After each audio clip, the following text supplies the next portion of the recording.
हमारी आज की कहानी है पिता का त्याग। अरे बेटा, तू कब आया और इतना उदास क्यों बैठा है? आज तो तेरी परीक्षा का परिणाम आना था ना। क्या हुआ? कितने अंक आए?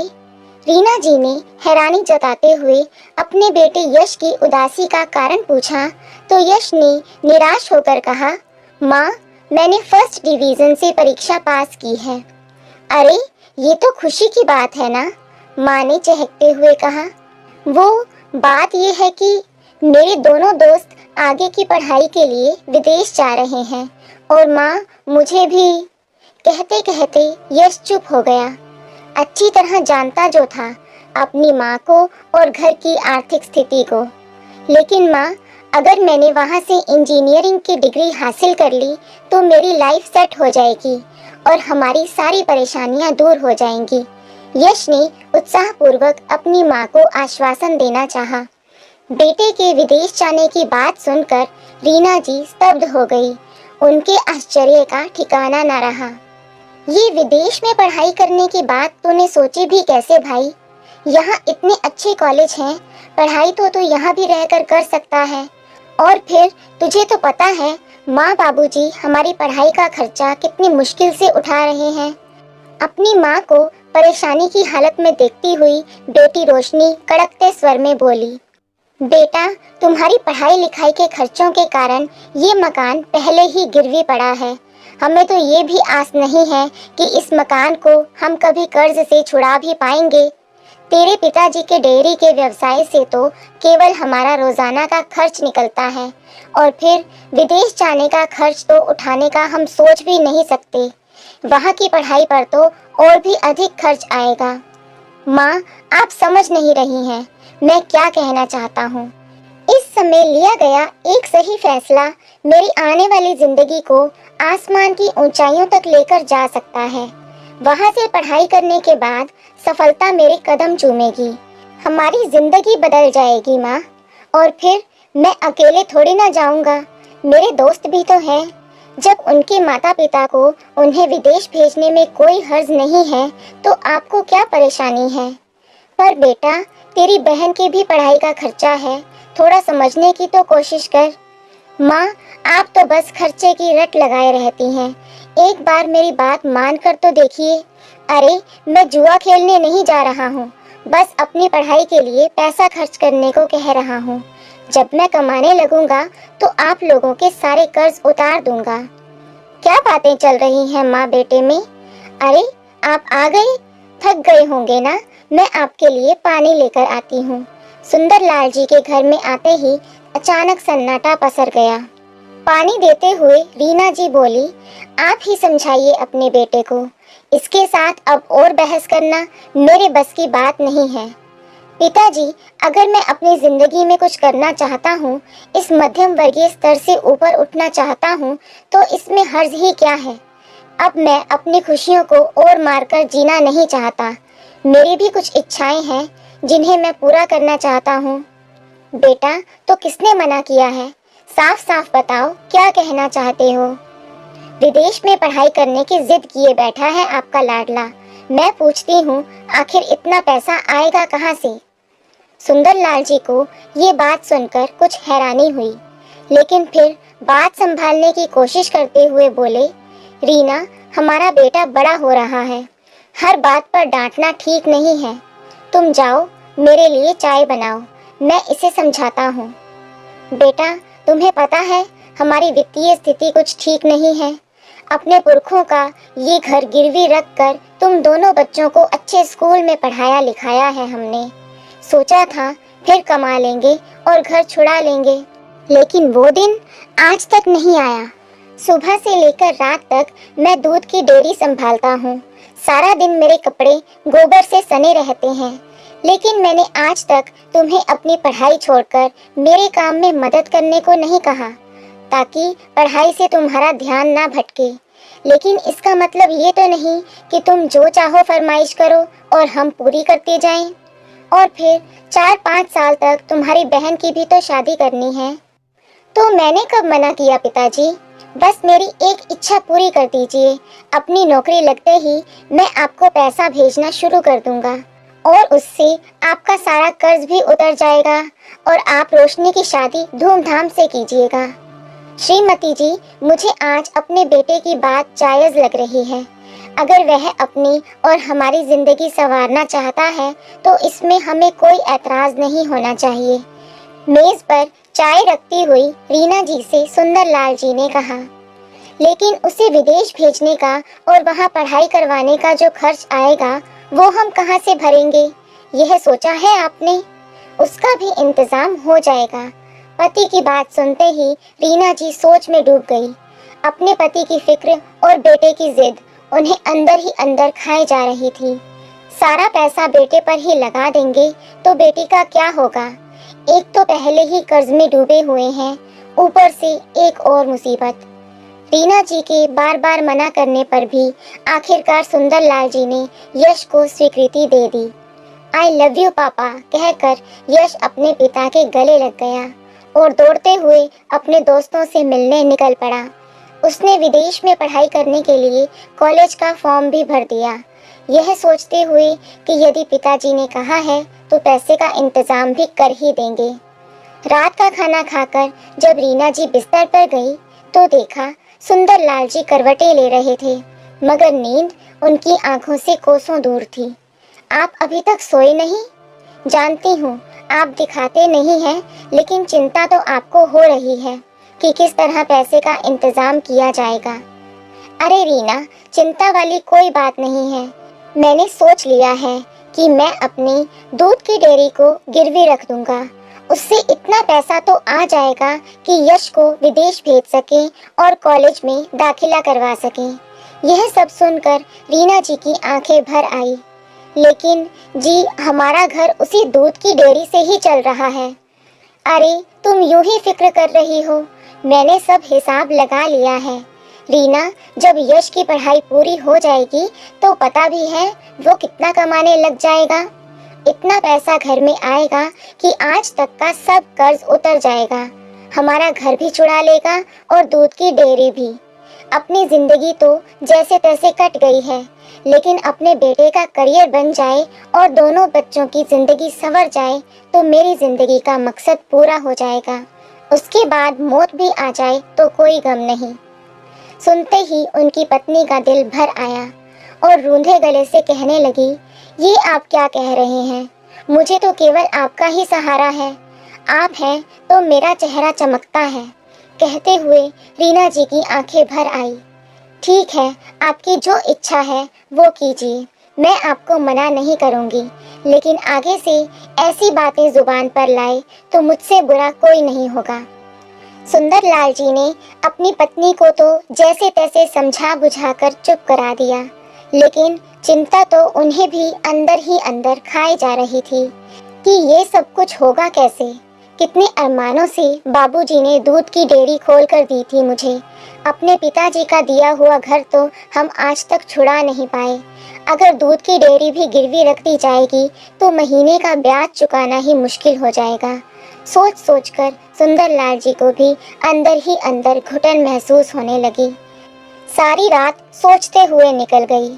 अगले दिन सुबह जब रीना जी रसोई घर में काम कर रही थी तो सुंदरलाल जी बोले, अरे रीना, डेयरी के पेपर्स तो देना। रीना जी का दिल बैठा जा रहा था, फिर भी उन्होंने जैसे तैसे कागजात निकालकर अपने पति के हाथों में थमा दिए। रीना, मैं पहले बैंक जा रहा हूँ, लोन के लिए अप्लाई करना है। उसके बाद डॉक्टर को दिखाने जाना है तो थोड़ा समय लग जाएगा। रीना जी घबरा गई। क्या हो गया जी आपको? अरे कुछ गंभीर बात नहीं है, कल से हल्की सी घुटन महसूस हो रही थी तो सोचा डॉक्टर को दिखा दूं एक बार।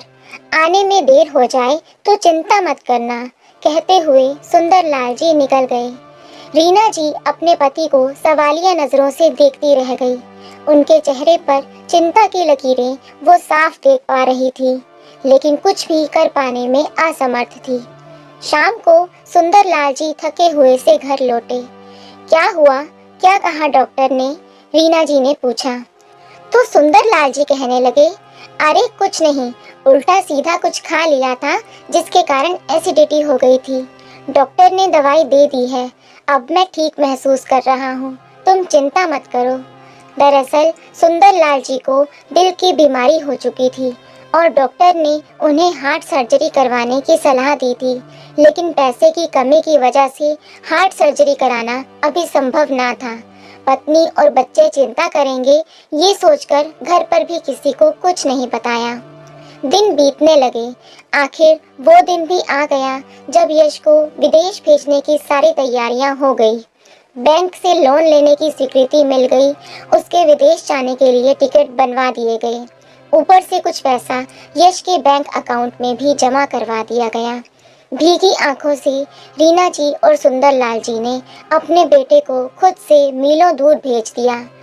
रीना जी और सुंदरलाल जी की आंखें उस हवाई जहाज को दूर तक देखती रही जिसमें यश बैठा था। हमारा बेटा हमसे दूर चला गया जी, बहुत दूर, कहते हुए रीना जी अपनी आंखों के आंसुओं को रोकने की असफल कोशिश कर रही थी। सुंदरलाल जी भी भाव विभोर होते हुए अतीत की यादों में खो गए। अभी कल का ही दिन लगता है जब यश का जन्म हुआ था। हमारे आंगन में यश की किलकारियां गूंज रही थी। कितने लाड प्यार से बड़ा किया था हमने उसे। माँ, बाबूजी, चला गया है आपका लाडला बेटा। यहाँ खड़े होने का कोई फायदा नहीं। रोशनी की बातें सुनकर उन दोनों को जैसे झटका सा लगा और वापस वर्तमान में आ गए। बस 3 साल की ही तो बात है, वो तो यूं निकल जाएंगे। रोशनी ने अपने माँ पिताजी की आंसुओं से भरी आंखें देखते हुए उन्हें दिलासा देने की कोशिश की। कुछ दिनों बाद फोन की घंटी बजी। अरे भाग्यवान, यश का फोन आया है, बात करो अपने लाडले बेटे से। तू ठीक तो है ना? खाना तो ठीक से खाता है ना? अपनी तबीयत का ख्याल रखना, वहाँ हम लोग नहीं हैं तेरा ध्यान रखने के लिए। कहते कहते रीना जी अचानक रोने लगी। रीना, तुम भी ना, कहते हुए सुंदरलाल जी ने फोन ले लिया। देखते ही देखते कुछ साल निकल गए। यश का फोन आना अब कुछ कम हो गया था। आजकल तो वो फोन ही नहीं करता है, कुछ बताता भी नहीं वहाँ सब कैसे चल रहा है। रीना जी चिंता भरे स्वर में बोल रही थी कि उसी समय यश का फोन आ गया। माँ, मुझे नौकरी मिल गई है, बहुत बड़ी कंपनी है और पैकेज भी बहुत अच्छा दे रही है। कुछ ही महीनों में हमारी सारी परेशानियां दूर हो जाएंगी। ये सुनकर माँ और पिताजी की खुशी का ठिकाना ना रहा। पिताजी तो पूरे मोहल्ले में मिठाई बांटने के लिए वहां से चले गए, लेकिन मन ही मन माँ को अपने बेटे से दूरी बर्दाश्त नहीं हो पा रही थी। बेटा, पढ़ाई तो तेरी हो गई है, तो फिर अब यहीं आकर नौकरी करना। अब तो तुझे यहाँ भी नौकरी मिल जाएगी। लेकिन माँ, जो तनख्वाह मुझे यहाँ मिल रही है वह अपने देश में नहीं मिल पाएगी। मुझे कुछ समय यहीं रहकर नौकरी करनी पड़ेगी। चलो, कुछ उम्मीद तो जगी कि अब हमारा मकान और दूध की डेयरी सब कर्ज से छूट जाएगा। रीना जी ने राहत भरी सांस लेते हुए फोन रख दिया। उसके बाद कुछ महीने बीत गए और सुंदरलाल जी की तबीयत भी थोड़ी बिगड़ती जा रही थी। डॉक्टर को दिखाया तो डॉक्टर ने तुरंत सर्जरी करवाने की सलाह दी, लेकिन सुंदरलाल जी ने ये सोचकर सर्जरी को अभी टाल दिया कि जब बेटा पैसे भेजेगा तब कुछ सोचेंगे। लेकिन यश का तो फोन ही नहीं आया। अरे रीना, तुम्हारे बेटे को फोन मिलाना तो कितने दिन हो गए हैं, अब तो फोन ही नहीं आता उसका। जी, थोड़ी देर पहले ही लगाया था पर उठाया नहीं उसने, अपने काम में व्यस्त होगा शायद। रीना जी जानती थी कि बैंक की किस्त चुकाने का समय नज़दीक आ रहा है और पैसा बिल्कुल खत्म हो चुका है, इसलिए चिंता की गहराती हुई लकीरों को साफ साफ देख पा रही थी अपने पति के चेहरे पर। अजी, मैं वो कह रही थी कि मेरे कुछ गहने पड़े हैं, अब पुराने डिज़ाइन के हो चुके हैं। मैं उन्हें पहनती नहीं हूँ और मुझे कुछ खास पसंद भी नहीं। आप ऐसा कीजिए, उन्हें बेच दीजिए। वैसे भी यश की नौकरी तो लग ही गई है, उसकी शादी पर नए गहने बनवा लूंगी। सुंदरलाल जी का दिल तो पहले ही बैठा जा रहा था, अब रीना जी के इस प्रस्ताव ने उन्हें और बेचैनी में डाल दिया।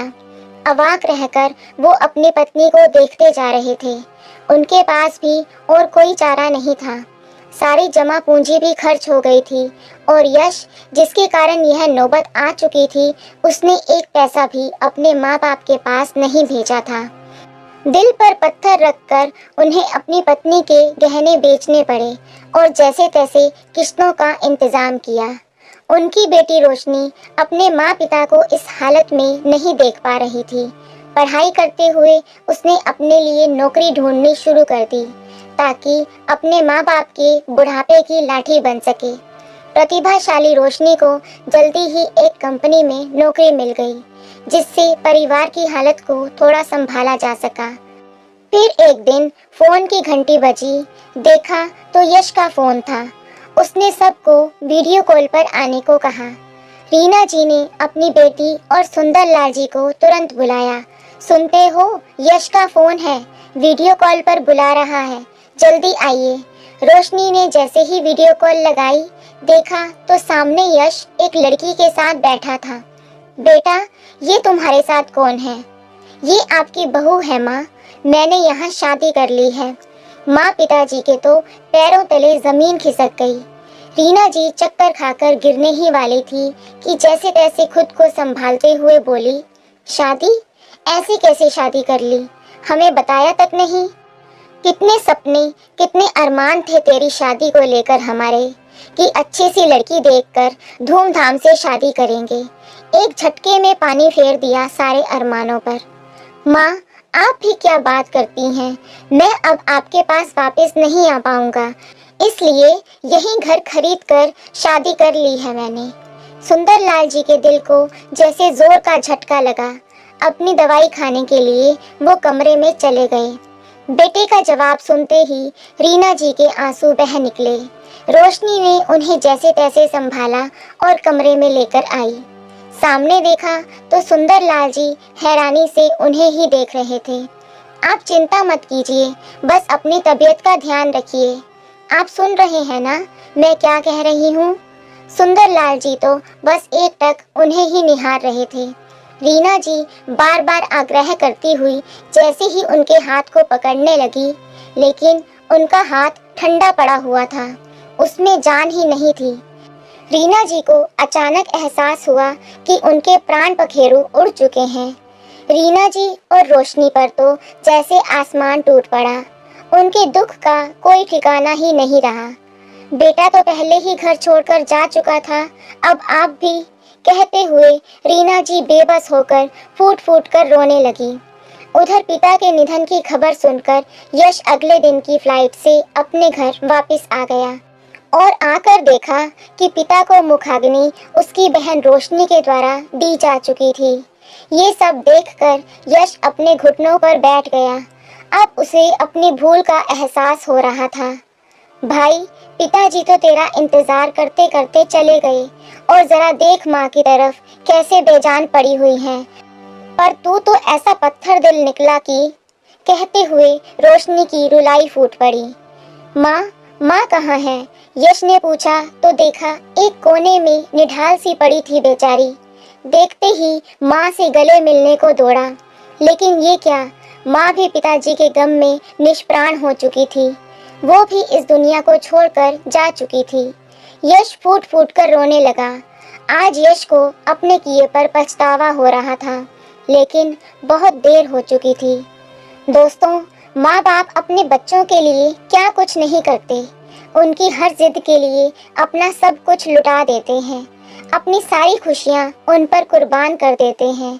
लेकिन वही बच्चे बड़े होकर जब अपने पैरों पर खड़े हो जाते हैं तो अपनी जिम्मेदारी से भागने लगते हैं। क्यों भूल जाते हैं ये बात कि माता पिता के चरणों में ही स्वर्ग है। सही कहा गया है, हमारे माता पिता का हमारे जीवन में होना ही सबसे बड़ा आशीर्वाद है। इसलिए माता पिता के दर्द को नज़रअंदाज ना करें, क्योंकि जब वे अलग हो जाते हैं तो रेशमी तकियों पर भी नींद नहीं आती। आपको ये कहानी कैसी लगी, लाइक और कमेंट करके ज़रूर बताएं और चैनल को सब्सक्राइब करना ना भूलें। मिलते हैं एक नई कहानी के साथ। बहुत बहुत धन्यवाद।